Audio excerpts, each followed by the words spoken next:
In the autumn of 1898, a steamship drifted into the harbor of London with no signal flags raised and no response from its deck. The crew assigned to receive her called out across the gray water, but the only reply was the hollow knock of rigging against metal. Her name was the Eryndor, a merchant vessel that had left Liverpool 3 weeks earlier bound for Boston, carrying textiles, machinery parts, and 23 souls. She had vanished somewhere in the North Atlantic after sending a final routine transmission. No distress call, no warning, just silence. When the harbor officials finally boarded her, they found the ship in near-perfect order. The cargo was untouched. The galley table was laid with plates as though a meal had been interrupted only moments before. A kettle sat cold on the stove. Personal belongings remained in cabins. Boots beneath bunks, pocket watches on shelves, a half-written letter folded neatly beside a brass lamp. But there were no people. Not a single member of the crew or passenger list was anywhere on board. The logbook lay open in the captain's quarters. The last entry was written in a steady hand. Weather calm, seas moderate, visibility low due to fog, nothing unusual to report. Beneath that line, however, someone had pressed a pen so hard it tore the paper. The indentations suggested words had been written and then scratched out violently. Investigators later attempted to recover the missing phrase, but whatever had been there was lost to the fibers of the page. Rumors began almost immediately.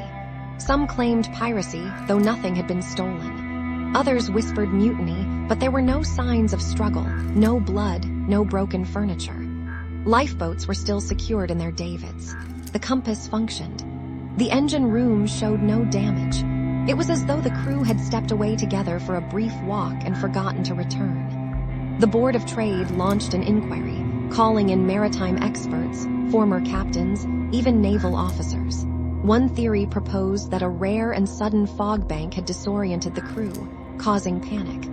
Perhaps they believed the ship was taking on water and abandoned her prematurely. Yet there were no signs of flooding. The hull was intact.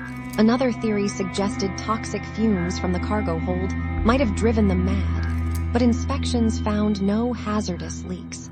Then a fisherman from Cornwall came forward with a statement. He claimed that on a night thick with mist, he had seen a vessel drifting without lights, moving against the tide in unnatural silence. He described figures standing along the rail, motionless, watching the shoreline. When he called out, they did not respond. By morning, the ship was gone. Authorities dismissed the account as imagination fueled by darkness and drink, but the detail lingered. Months later, fragments of clothing began washing ashore along the Irish coast. A coat bearing the initials of First Mate Henry Caldwell. A child's scarf listed among the passenger effects. No bodies accompanied these items. The sea, it seemed, was offering clues without context. Newspapers across Britain and America seized on the mystery. The vanishing of the Eryndor became a sensation. Editorials debated whether modern navigation had grown too confident. Spiritualists claimed the Atlantic Triangle had claimed another victim, though the ship's route lay far from any established legend. Insurance companies quietly revised policies. Sailors muttered about cursed waters and phantom currents. Years passed. The official file was eventually marked unresolved. Families of the missing were compensated, though money offered little comfort. The ship herself was sold at auction, renamed, and returned to service. Strangely, no captain kept her long. Several reported an oppressive silence aboard her decks at night, as if the vessel were listening. One engineer resigned after claiming he heard footsteps pacing above him during a midnight watch, though inspections revealed empty corridors.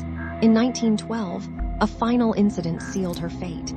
While crossing from Halifax to Glasgow, the ship radioed that she was experiencing mechanical difficulties in clear weather. The transmission ended abruptly with a burst of static. Rescue vessels arrived to find her adrift once more, engines dead, crew missing. This time there were signs of haste. A chair overturned, a lantern shattered on the floor. Yet again, lifeboats remained untouched. The Admiralty ordered her towed back and decommissioned. She was stripped for parts and dismantled in a quiet dockyard, her timber sold, her metal repurposed. Workers later claimed that during dismantling, They found scratches carved deep into the inside of the hull, far below deck where no passenger would venture. The markings resembled tally lines, hundreds of them, etched with methodical precision. Historians still debate what happened aboard the Eryndor. Some modern researchers suggest a rare maritime phenomenon known as rogue waves could have swept individuals overboard one by one during watch changes, unnoticed in fog. Others theorize collective delusion triggered by environmental factors, such as infrasound generated by wind passing through the rigging, inducing panic strong enough to drive a coordinated abandonment. Skeptics argue that documentation errors and exaggerated journalism transformed a simpler tragedy into legend. Yet the enduring question remains, why was there no sign of departure? No lowered boats, no distress signal, no scattered debris marking a struggle against the sea.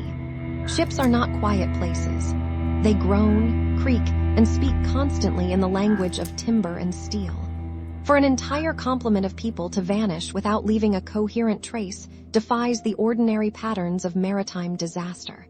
Today, maritime archives preserve the inquiry transcripts in fading ink. The family's letters remain stored in museum collections, edges yellowed by time. The North Atlantic continues to swallow secrets as it always has, indifferent to speculation. Somewhere beneath its shifting surface may lie answers. Bones tangled in kelp, a logbook page preserved in silt, a final message trapped in rusted machinery. Or perhaps the truth was never dramatic. Perhaps fear, confusion, and human error combined in a moment too brief to record. The line between accident and enigma is often thinner than we wish to admit.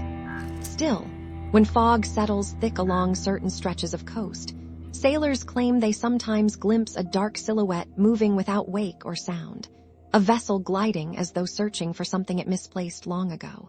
And in the quiet of the harbor, when ropes knock softly against metal masts, it is easy to imagine a crew frozen in time, suspended between departure and return, their story unfinished, their last entry still waiting to be written.